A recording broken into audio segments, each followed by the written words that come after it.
نحمده ونصلي على رسول الكريم أما بعد أعوذ بالله من الشيطان الرجيم بسم الله الرحمن الرحيم كلا إذا بلغت التراق وقيل من راق وظن أنه الفراق والتفت الساق بالساق إلى ربك يومئذ المساق فلا صدق ولا صلى ولكن كذب وتولى ثم ذهب إلى أهله يتمطى أولى لك فأولى ثم أولى لك فأولى أيحسب الإنسان أن يترك سدى ألم يكن نطفة من مني يمنى ثم كان علقة فخلق فسوى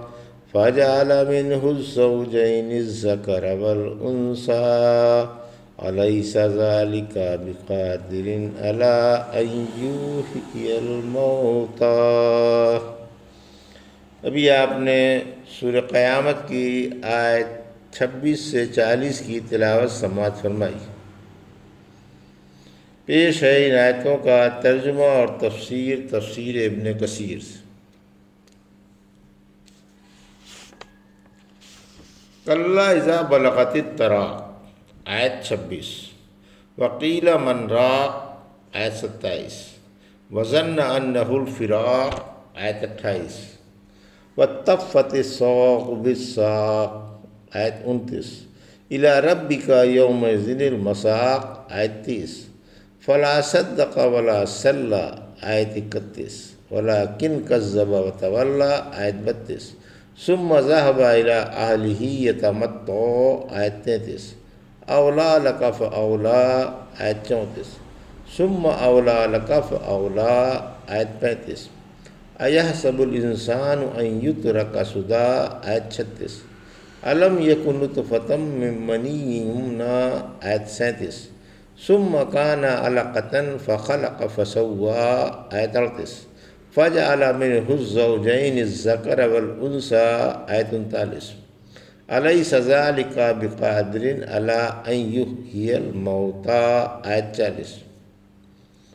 ترجمہ: ہرگز نہیں، جب روح حلق تک پہنچ جائے گی اور کہا جائے گا ہے کوئی دم کرنے والا، اور یقین آ جائے گا کہ اب جدائی آ پہنچی، اور پنڈلی سے پنڈلی لپٹ جائے گی، اس دن تجھے اپنے رب ہی کی طرف چلنا ہے۔ یہ نہ ایمان لایا اور نہ نماز پڑھی، لیکن جھٹلاتا رہا اور منہ موڑے رہا، پھر اپنے گھر اکڑتا ہوا گیا۔ تجھ پر افسوس پر افسوس، پھر تجھ پر افسوس پر افسوس۔ کیا انسان کا یہ خیال ہے کہ اسے یوں ہی چھوڑ دیا جائے گا؟ کیا وہ منی کا ایک قطرہ نہ تھا جسے ٹپکایا گیا، پھر وہ لوتھڑا ہو گیا، پھر اللہ نے اسے پیدا کیا اور ٹھیک ٹھاک کیا، پھر اس سے جوڑے نر اور مادہ کے بنائے۔ کیا اللہ مردے زندہ کرنے پر قادر نہیں؟ یہ تھا ترجمہ سورہ قیامت کی آیت 26 سے 40 کا تفسیر۔ آیت 26 سے 28 سکرات کا بیان۔ سکرات کا بیان ہے جب روح کھینچ کر سینے میں آ جاتی ہے تو اس وقت کی نزاکت مرنے والا ہی جانتا ہے۔ اے اللہ، اس وقت بھی ہمیں توحید پر قائم رکھ۔ موحد کے لیے دنیا کچھ نہیں، اگر چھوٹ رہی ہے تو مبارک، راحت کی گھڑیاں آ گئیں، اب آرام ہی آرام ہے۔ اس وقت کا آنا یقینی ہے جب تیری روح رگ رگ سے کھینچ کر حلق میں آ کر اٹک جائے گی۔ سورہ واقعہ کی آیت 83 سے 87 میں فرمایا، پھر جب روح نرخرے تک پہنچ جائے گی اور تم اس وقت حسرت بھری نگاہوں سے تک رہے ہوگے، اور ہم بنسبت تمہارے مرنے سے زیادہ قریب ہیں، لیکن تم دیکھتے نہیں۔ پھر اگر تمہیں بدلا دیا جانے والا نہیں تو اگر تم سچے ہو تو ذرا روح لوٹا کر تو دکھا دو۔ ہے کوئی طبیب جو مرنے نہ دے اور بچا لے؟ آیت 29۔ پنڈلی پر پنڈلی لپٹ جانے کی تفسیر، یعنی آخرت اور دنیا دونوں مل جاتی ہیں۔ دنیا کی آخری گھڑی اور آخرت کی پہلی گھڑی ہوتی ہے، جس کی وجہ سے حسرت پر حسرت اور غم پر غم بڑھ جاتا ہے۔ مگر جس پر رحمان اپنا فضل و کرم فرمائے، یا خود شدت موت سے مرنے والے کی ٹانگ پر ٹانگ چڑھ جاتی ہے، یا ٹانگوں سے بھی جان نکل جاتی ہے اور ٹانگیں مرنے والے کو اٹھا نہیں سکتی۔ یہی وہ ٹانگیں تھیں جن سے کبھی بھاگا بھاگا پھرا کرتا تھا، یا کفن میں دونوں ٹانگیں ملا کر لپیٹ دی جاتی ہیں، یا دو کام جمع ہو جاتے ہیں، ادھر عزیز نہلا دھلا کر قبر میں اتار رہے ہیں، ادھر فرشتے روح کو لے کر آسمان پر چڑھا رہے ہیں۔ آیت 30، یعنی اب رب ہی کے پاس جانا ہے۔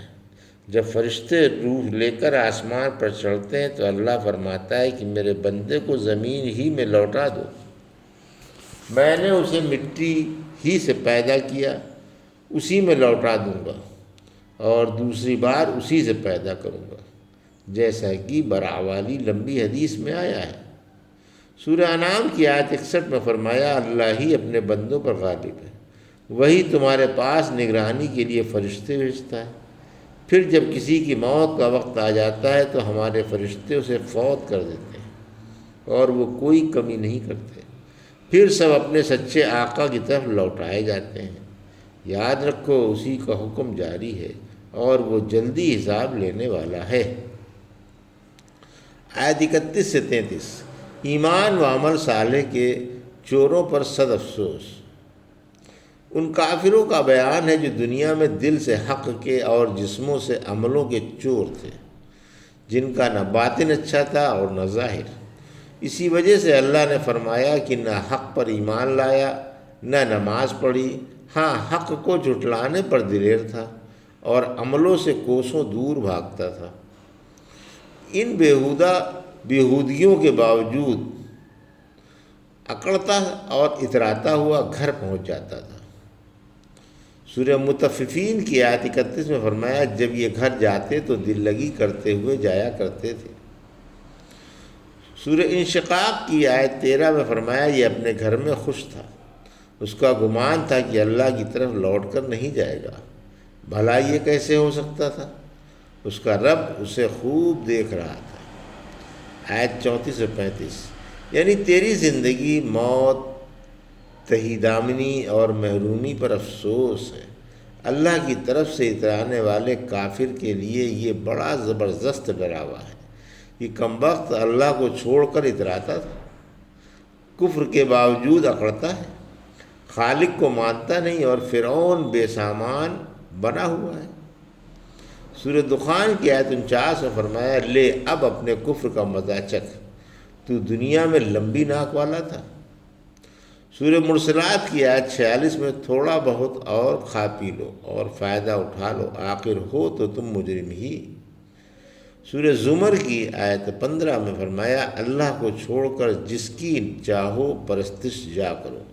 ان آیتوں میں یہ احکام ڈراوے کے لیے بیان کیے گئے۔ آیت 36، زندگی بعد الموت برحق ہے، یعنی کیا اسے دوبارہ زندہ نہیں کیا جائے گا یا مطلق العنان چھوڑ دیا جائے گا؟ یعنی دنیا میں مطلق العنان اور قبر میں دوبارہ زندہ کیے بغیر نہیں چھوڑا جائے گا۔ دنیا میں بھی اس کے منہ میں شرع کی لگام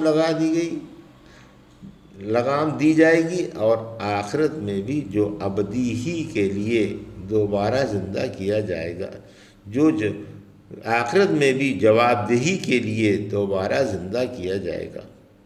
مقصد یہ ہے کہ زندگی بعد الموت برحق ہے۔ جو جاہل اسے نہیں مانتے، اللہ ان کی اس آیت میں ترویج فرما رہا ہے۔ اسی وجہ سے اس نے ابتدائی زندگی سے زندگی بعد الموت پر استدلال کیا ہے۔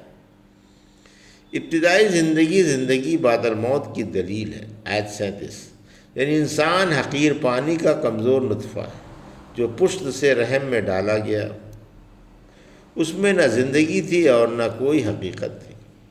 آیت 38 سے 40، پھر اللہ نے اسی قطرے کو خون پہ خون سے گوشت کا لوتھڑا، پھر اس سے شکل و صورت والا پتلا بنایا، پھر اس میں روح پھونکی اور صحیح سالم انسان بنا کر مرد یا عورت کی صورت میں دنیا میں بھیج دیا۔